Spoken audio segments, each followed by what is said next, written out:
নমস্কার বন্ধুরা, AB kitchen with best ফুডে আপনাদের সবাইকে স্বাগত। আজকে আমি পেঁপের ঘন্ট রেসিপি করব। দেখুন বন্ধুরা, নিরামিষ পেঁপের ঘন্ট। পেঁপের ঘন্ট বানানোর জন্য আমি কড়াইয়ের মধ্যে তেল দিলাম। আগে আমি বড়িগুলোকে ভেজে নেব। তেল গরম হয়ে গেছে, আমি বড়িগুলো দিয়ে দিলাম।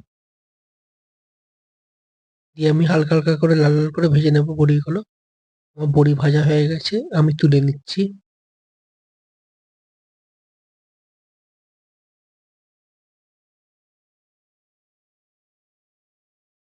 আমি ফোড়ন দেওয়ার জন্য গোটা জিরে, তেজপাতা একটা আর শুকনো লঙ্কা একটা দিলাম। দিয়ে আমি তেলের মধ্যে নেড়ে নিলাম। এবার আমি কাটা রাখা পেঁপেগুলো দিয়ে দিলাম। দিয়ে আমি নেড়ে নিলাম।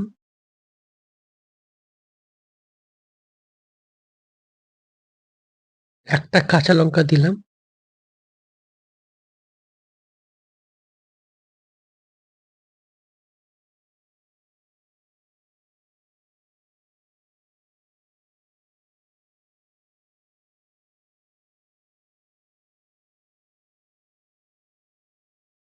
আদা গ্রাইন্ড করা আমি ১ চামচ দিলাম।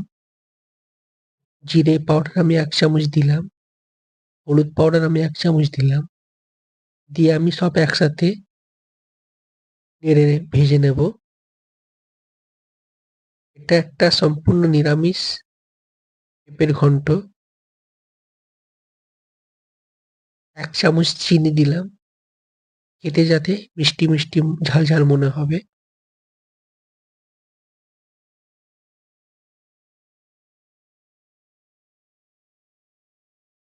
এবার আমি স্বাদ মতন লবণ দিলাম। দিয়ে ভালো করে নেড়ে সব মিশিয়ে নিলাম। আমি জল দিলাম পেঁপেটা সিদ্ধ করার জন্য। এবার আমি কিছুক্ষণের জন্য ঢাকা দেব।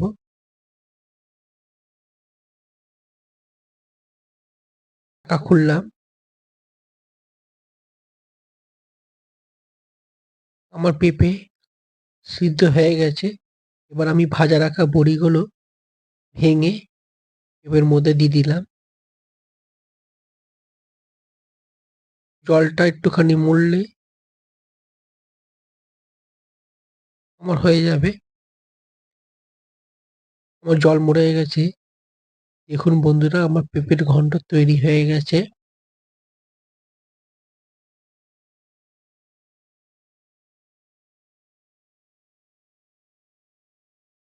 আমার পেঁপের ঘন্ট তৈরি হয়ে গেছে।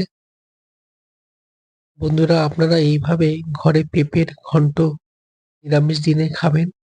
রুটি পরোটার সাথে খেতে দারুণ লাগবে।